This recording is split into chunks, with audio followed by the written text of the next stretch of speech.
Why is a pistol squat so hard? It's clearly a question that's been asked many times before. Because a regular squat is pretty accessible to the majority of people, yet the pistol squat somehow remains a skill that many people consider completely impossible. When I asked you guys what skill you would love to learn the most, a pistol squat came out on top. So in this video, I'm going to walk you through a simple step-by-step process so that you can turn the previously impossible into your newest learned skill to be proud of. If you've ever thought, well, I'll never be able to learn one of those, this video might just be the one that changes your mind. So before we jump into the how to do it, we first need a little understanding of why is it so hard in the first place. There are three main elements required to pistol squat, which will help shed a little light on this. Number one, ankle mobility. Just like in a regular deep squat, your ankle needs sufficient dorsiflexion, that's this angle here, toes towards shins. In order for you to maintain your balance, your center of mass needs to align over your midfoot. And that means your knee needs to be able to travel forwards. Without this sufficient ankle mobility, one of two things will happen when you try to pistol squat. Number one, as you come down, you'll just get stuck. Or number two, you'll try and go further and simply land on your butt. Number two, hip mobility. Hip mobility is a very general term. There are tons of muscles that surround the hip that can be strong, weak, tight, or flexible. And remember, the term mobility describes both the strength and flexibility of a muscle. So let's get specific about the hip mobility demands of a pistol squat. And importantly, the last of which is one that I very rarely see discussed and is a huge limiting factor for most people's bodies. First up is hip flexion. In order to access the bottom of a pistol squat, you need sufficient hip flexion for your torso and thigh to snuggle in close to each other. And that requires flexibility here in the glutes. Second hip mobility requirement is enough knee flexion for the back of the thigh and the back of the calf to snuggle in close. And that takes flexibility in your quads. Third hip mobility requirement is again enough hip flexion, but this time in the lifted leg for it to stay out in front of us and to not hit the floor.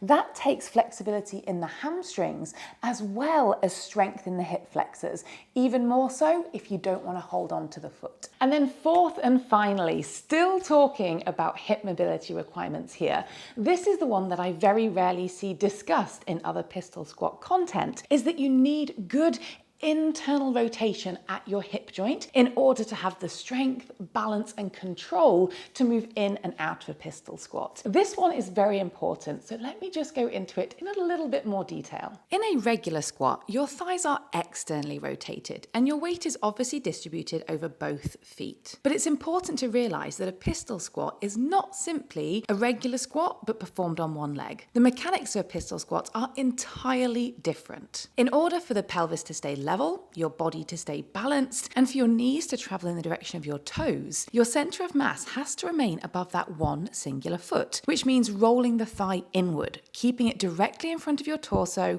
requiring internal rotation. This ability to internally rotate at the hip is a little bit of a double jab when it comes to a pistol squat, because did you know your ability to internally rotate is directly linked to your hamstring flexibility? And don't just take my word for it, try this very quick little test. Sit on the floor with your legs straight out in front of you and turn your toes outward, external rotation, and then just have a little test of how far forwards you feel that you can reach. And now turn the toes inwards, take internal rotation, and now test again.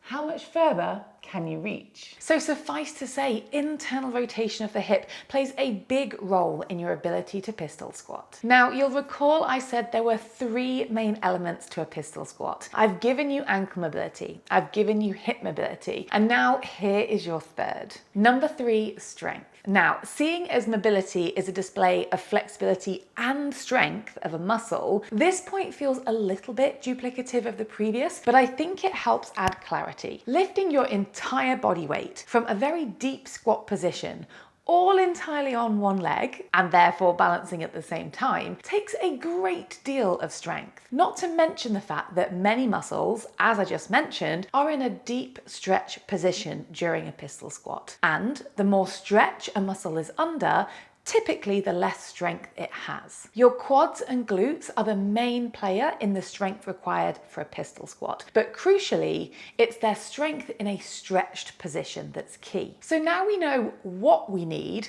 let's go through the steps of how to get there. A pistol squat is not one of those skills that will just magically appear to you without you giving it specific focus. You might be able to squat double your body weight, but without specific pistol squat work, you might still be on the struggle bus. Progressions are what you need alongside specific strength and mobility work to improve that necessary range of motion and build the strength in those deep stretch positions where you often just feel stuck. So let me share with you the exact step-by-step progressions I would take to learn a pistol squat from scratch. Exactly what you'll find within my brand new Progress to Pistol Squat program in the Yoga Rebel studio. It's a comprehensive follow-along program mapped out in a week-by-week plan, allowing you to work on every element in an effective and progressive manner. You'll find the link in the description below. So the progressions I recommend are as follows. First, it goes without saying, master a deep body weight squat. Number 2, a kickstand box squat. Get used to loading most of your weight through one leg, with the other providing balance and strength support. Number 3, eccentric only box squats. Move slowly and place yourself down on a seat with complete control. Lower this seat that you're sitting down to over time. Number 4, shrimp squats. Build the balance, control and strength to squat on one leg in a more accessible style such as this. Tap your knee to a block and lower that block over time. Number 5, single leg box squats. Go downward with complete control and back up with zero or minimal momentum. Lower the height of the seat over time to work into that deep squat position. Number 6,